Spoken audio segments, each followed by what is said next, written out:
BNP chairperson ও সাবেক প্রধানমন্ত্রী খালেদা জিয়ার মুক্তি ও উন্নত চিকিৎসার দাবিতে 3 দিনের কর্মসূচি ঘোষণা করা হয়েছে। আজ বুধবার দুপুরে রাজধানীর নয়াপল্টন বিএনপি কার্যালয়ে যৌথ সভা শেষে এই কর্মসূচি ঘোষণা করেন দলটির মহাসচিব মির্জা ফখরুল ইসলাম আলমগীর।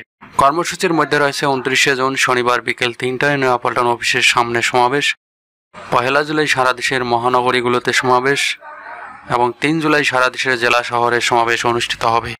ঝিনাইদহ 4 আসনের এমপি আনারুল আজিম আনার হত্যাকাণ্ডে গ্রেপ্তারকৃত জেলা ত্রাণ ও সমাজ কল্যাণ সম্পাদক কামাল আহমেদ বাবু ওরফে গ্যাস বাবুর ব্যবহৃত 3টি মোবাইল ফোন উদ্ধারে অভিযান চলছে। মোবাইল ফোনগুলো উদ্ধারে ঝিনাইদহ এসেছেন ঢাকা মহানগর গোয়েন্দা পুলিশের ডিবি প্রধান হারুন রশিদ সহ ডিবির একটি টিম। বুধবার দুপুরে 12টার দিকে হেলিকপ্টার যোগে ঢাকা থেকে ঝিনাইদহে আসেন তিনি। এরপর ঝিনাইদহ কারাগার থেকে বাবু আহমেদ ওরফে গ্যাস বাবুকে নিয়ে Jhenaidah senior judicial magistrate Faruk আজমের নেতৃত্বে ঝিনাইদহ শহরের পায়রা চত্বর সংলগ্ন গাঙ্গুলি হোটেলের পিছনে একটি পুকুর থেকে মোবাইল উদ্ধার অভিযান চালাচ্ছেন। ডুবুরি ফায়ার সার্ভিস ও মাছ ধরার জেলেদেরকে পুকুরে নামিয়ে অভিযান চালানো হয়।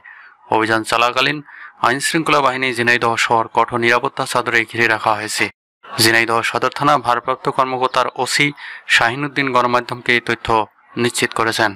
গঙ্গা ও তিস্তা নিয়ে পশ্চিমবঙ্গ রাজ্য সরকারের আপত্তির বিষয়টি ভারতের আভ্যন্তরীণ আখ্যা দিয়েছেন পররাষ্ট্রমন্ত্রী ডক্টর হাসান মাহমুদ। সাংবাদিকদের এই প্রশ্ন ভারত সরকারকে করার পরামর্শ দিয়ে তিনি বলেন, এ প্রশ্নটা ভারত সরকারকে করলে ভালো হয়, তারাই এটার সঠিক উত্তর দিতে পারবে।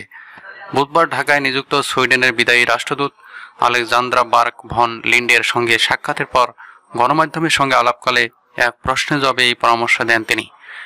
এক প্রশ্নের জবাবে পররাষ্ট্রমন্ত্রী ডক্টর হাসান মাহমুদ বলেন, রাজ্য এবং কেন্দ্রের বিষয় তাদের আভ্যন্তরীণ।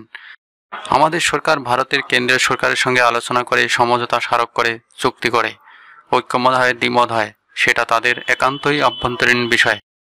এ বিষয়ে কোনো কথা বলতে চাই না।